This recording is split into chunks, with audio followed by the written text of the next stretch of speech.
Olhe para alguém perto de você e diga: o diabo não quer que você ore. Diz: ele não quer que você ore.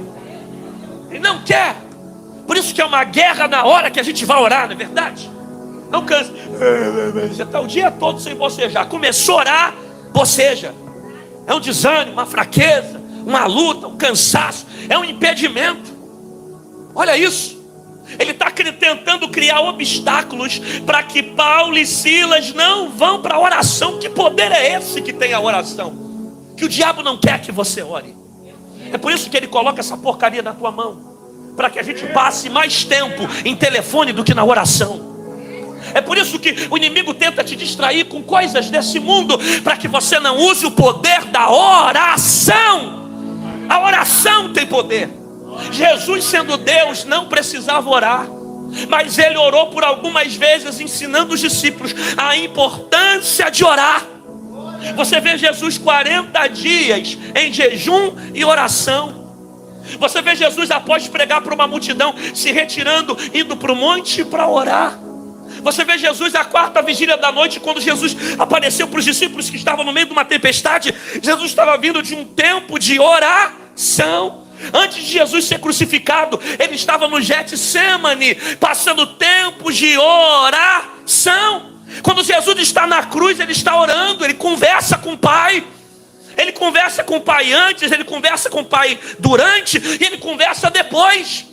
Porque ele nos ensinou a importância de nós orarmos. Paulo disse assim: orai sem cessar. Paulo disse: orai sem. Por quê? Porque a oração é uma arma que Deus colocou sobre as nossas mãos, para que a gente lute contra o império das trevas. Paulo disse que a nossa luta não é contra principado nem potestade. Nossa luta não é contra carne nem sangue, mas sim contra principados. O que é principados? São demônios que habitam nos ares. Potestades, demônios que habitam em regiões. Hostes da maldade, demônios que tiram a qualidade de vida do homem. Príncipe das trevas, demônios que habitam sobre líderes mundiais. Então veja, Paulo diz que existe uma guerra, e que a nossa guerra não é física. A nossa guerra não é contra o irmão, não é contra sogro, não é contra a sogra. A nossa guerra é contra espíritos malignos. E como é que eu venço essa guerra? Com oração. Eu vejo a dificuldade que a igreja tem de orar, irmão. Nós viemos aqui há pouco tempo de 7 dias de propósito de oração. Oramos domingo, segunda, terça, quarta, quinta, sexta. Fechamos em jejum no sábado pela manhã. Quem estava conosco no propósito de oração, levanta a mão. Olha aí a quantidade de pessoas que tinha, quando na verdade a igreja toda deveria estar em oração. Agora, o que é mais importante para você do que estar na presença de Deus? Porque nós convocamos para uma oração, e às vezes o povo prefere ficar mais tempo vendo um futebol, vendo internet, vendo as coisas dessa vida, do que ter oração. É por isso que não tem estrutura para o meio da guerra. É por isso que não suporta as lutas e nem as dificuldades.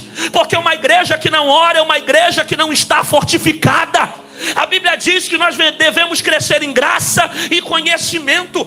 A oração é a vitamina espiritual para que a gente continue crendo, exercendo a nossa fé. Pergunta para esse irmão: vai dar glória ou vai fingir que não é contigo? Pergunta.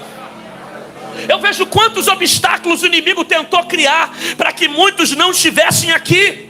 E às vezes nós queremos ver a glória descer. A gente quer ouvir Deus falar, amém? Quantos querem ouvir a voz de Deus nessa noite? Você quer ouvir a voz de Deus, mas não ora. Você quer ouvir a voz de Deus, mas não vem para a madrugada da oração. Você quer ver poder de Deus, mas não vem para o clamor. A gente quer ver Deus fazer milagre, ora para Deus. A gente quer ver sinais, mas a gente não se submete à vontade de Deus.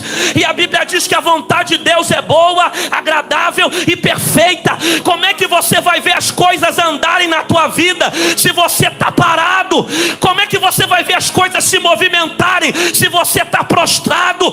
Como é que você vai ver a coisa dar certo se você não se posiciona? Irmão, eu não consigo entender alguém, me desculpe, eu não consigo entender alguém que nasceu de novo e não vem para o lugar da oração.